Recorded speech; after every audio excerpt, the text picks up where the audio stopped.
खबर बता दें, बैहर से कान्हा नेशनल पार्क से विस्थापित वन ग्रामों के हितग्राहियों को मुआवजा न मिलने से परेशान हितग्राहियों ने 2 दिन तक रैली के माध्यम से राष्ट्रपति के नाम एसडीएम बैहर के द्वारा ज्ञापन सौंपकर आक्रोश जताया है। अखिल भारतीय आदिवासी महासभा और गोंडवाना गणतंत्र पार्टी के तत्वाधान में 2 दिन तक रैली के माध्यम से एसटी, एससी और अल्पसंख्यक समाज के लोगों ने आक्रोश रैली निकाली। कान्हा नेशनल पार्क से वनग्रामों को विस्थापित किया गया है, लेकिन हितग्राहियों को आज तक उचित मुआवजा नहीं मिला है। सालों बीत जाने के बाद भी उन परिवारों के नाम पात्र हितग्राहियों की सूची में नहीं जोड़े गए हैं। कान्हा नेशनल पार्क के आला अधिकारी ने कुछ लोगों का नाम जोड़कर उन्हें मुआवजा दिलवाकर खाना पूर्ति कर ली है। बता दें आपको कि 1972 से 1978 के बीच जिन वन ग्रामों को विस्थापित किया गया है, उन पर वन विभाग ने जो अन्याय किया है उसको सुनकर आपकी रूह कांप उठेगी। आदिवासियों के घरों को आग लगाना, हाथियों से उनके रहने वाली जगहों को अस्त व्यस्त करना, उनके आवागमन के रास्तों पर बड़े बड़े गड्ढे खुदवाना, उनकी फसलों को नष्ट करना, उनके साथ मारपीट करना, उन्हें आधी आधी रात में गांव से बेदखल करना। इतना ही नहीं, उन पर झूठे आरोप लगाकर उन्हें जेल भी भिजवाया गया है। इन तमाम यातनाओं के बाद भी आज तक उन्हें किसी और गांव में नहीं बसाया गया, ना ही उन्हें उचित मुआवजा मिला है। मुआवजे के लिए दर दर भटकते इन हितग्राहियों ने कान्हा नेशनल पार्क के अधिकारियों के खिलाफ अब मोर्चा खोल दिया है। सर, देखा जा रहा है कि ये बैहर तहसील आदिवासी बाहुल्य क्षेत्र है। मेरे को ऐसा लगता है कि सरकार के पास आदिवासियों की ज़मीन के अलावा किसी की ज़मीन लेने का क्षमता नहीं है। यहाँ के ये बेचारे आदिवासियों के साथ आज जो समस्या है, इनकी पहचान खत्म हो गई सर। ये कल ये यहाँ से 10 लाख रुपए लेके जाते हैं, दूसरी जगह 10 लाख रुपए में एक छोटा सा प्लाट भी नहीं ले सकते। इन लोग के घर जिस प्रकार से सरकार ने उजाड़ा है, उसी तरीके से घर बसाने की बात करें। अन्यथा चाहे बीजेपी हो चाहे कांग्रेस हो, ये किसी भी सरकार के खिलाफ में आदिवासी समाज रहेगा और पूरे भारत देश के अंदर रहेगा। क्योंकि इनके साथ जो ये गलत तरीके से इनको चूतिया बनाया गया है, इनके साथ षड्यंत्र किया गया है और ये साजिश के तहत इनको वहाँ से उठाया गया है। इनको एक दबाव दिया गया, 10 लाख रुपए देते हैं और उसमें अपने ये लोग घर परिवार और पूर्वजों की ज़मीन को छोड़ करके दूसरी जगह बसे हैं। ये सरकार आदिवासियों के साथ बहुत बड़ा अन्याय कर रही है। और सर, मेरी आपसे ये विनती है कि आप मीडिया के माध्यम से सरकार को अवगत कराएं कि आदिवासियों की जो ज़मीन से अलग किया जा रहा है, उनको एक तो ज़मीन वापस किया जाए या मुआवजे की राशि बढ़ाया जाए। और अगर ऐसा नहीं करती सरकार, तो सरकार के खिलाफ में पूरा आदिवासी समाज खड़ा रहेगा। आपका नाम? सर, मैं राहुल मड़ावी, समाज का छोटा सा सिपाही हूँ, आदिवासी बचाओ आंदोलन से। जो विस्थापन किया गया है 2009 में हुआ है, जो कि कुछ लोगों को अभी तक से मुआवजा नहीं दिया गया है और कुछ लोगों को मुआवजा मिल गया है। क्या आप लोगों को उतनी राशि मिली जितनी बताई गई? जी नहीं मिली। नहीं बताई गई? नहीं।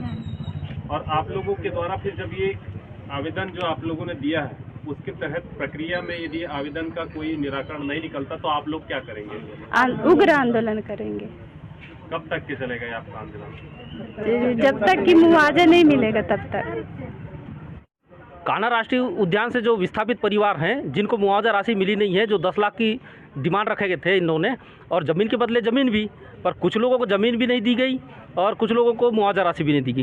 क्योंकि यह 2009 में जो विस्थापित हुए हैं, उसमें 2012-13 का यह रिकॉर्ड दिखा रहे हैं, जबकि 2009 से 2012 तक इनकी उम्र 18 वर्ष के ऊपर हो गई। जब 18 वर्ष के ऊपर हो गई तो इनको पूरा मुआवजा मिलना चाहिए था। जब आप हाईवे के प्रोजेक्ट में जनरल के लोगों को 1 करोड़ दे रहे हो और हम आदिवासियों को ट्रांजेक्शन नहीं है कि आप लोग 70,000 80,000 रुपये एकड़ 10 लाख के नाम से आप हो सकता है उसकी 20 एकड़ ज़मीन हो। 20 एकड़ ज़मीन की वैल्यू 40 लाख रुपये एकड़ क्यों नहीं हो रही है? 1 हेक्टेयर का 1 करोड़ क्यों नहीं दे रहे हो? यानी आप ST SC OBC अल्पसंख्यकों को गुमराह कर रहे हो। बेचारे अभी 2023 तक 12-13 साल हो गया और यहाँ पर जितने भी आदिवासी जो ST SC OBC के लोग थे, जो राष्ट्रीय उद्यान से विस्थापित हुए, आज लकड़ी बेचने को मजबूर हैं। कोई बाहर जा रहे हैं काम करने के लिए, फिर यहाँ सरकार बोल रही है कि हम आदिवासी के लिए कर रहे हैं, ST SC OBC के लिए कर रहे हैं। ये क्या माजमा है? ये गलत है। हाईवे के प्रोजेक्ट में भी 87 लाख हेक्टेयर अभी आंध्र प्रदेश में आप ST SC OBC के क्षेत्र से डाइवर्ट कर रहे हो, और गुजरात में जो हाईवे सूरत के ऊपर से जो निकलने वाली थी उसको ST SC OBC क्षेत्र है, वहाँ से आप डाइवर्ट कर रहे हो। और वहीं पर आप नागालैंड के हाईवे प्रोजेक्ट में आप 87 लाख रुपए हेक्टेयर दे रहे हो। यहाँ पर 1 एकड़ का 60,000 70,000 रुपये, ये क्या माजमा है? यह गलत है। शासन प्रशासन से हम यह मांग करते हैं कि आप ग्राम के जो वन ग्राम से विस्थापित परिवार हैं, उनसे आप ट्राइबल एडवाइजरी कमेटी जब तक आप वहाँ पर मीटिंग करोगे नहीं, उसके तहत आप 30% सिग्नेचर उनसे करवा लेते हो। जो कोई शराब पीता है, कोई गरीब है, आप उनको गुमराह करके सब साइन करवा लेते हो, ये गलत है। आपको एसडीएम के सामने मीटिंग कराना चाहिए। टाइगर प्रोजेक्ट में जो संचालक हैं, जितने भी अधिकारी हैं, ये पूरे अधिकारी भ्रष्ट पाए जा रहे हैं।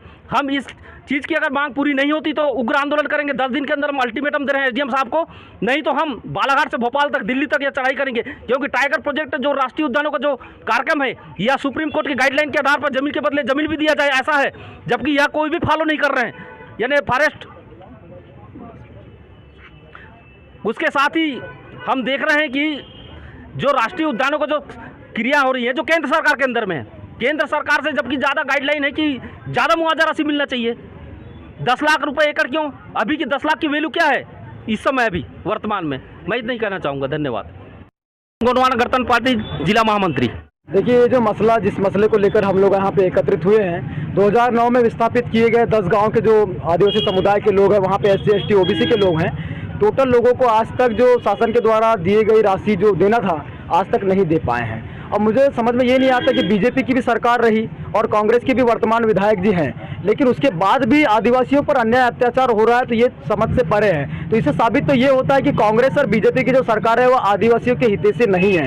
ये तो इंक्लूड हो गया। और उसके साथ साथ में जो तमाम जो योजनाएं ये लोग संचालित कर रहे हैं, उन योजनाओं को मैं कहना चाहूँगा माननीय मुख्यमंत्री महोदय जी से, माननीय प्रधानमंत्री महोदय जी से, कि ये योजनाएं आपने कोरोना काल में क्यों नहीं चलाई, जिसमें से आदिवासी समुदाय और शोषित वंचित लोगों को लाभ मिल सके।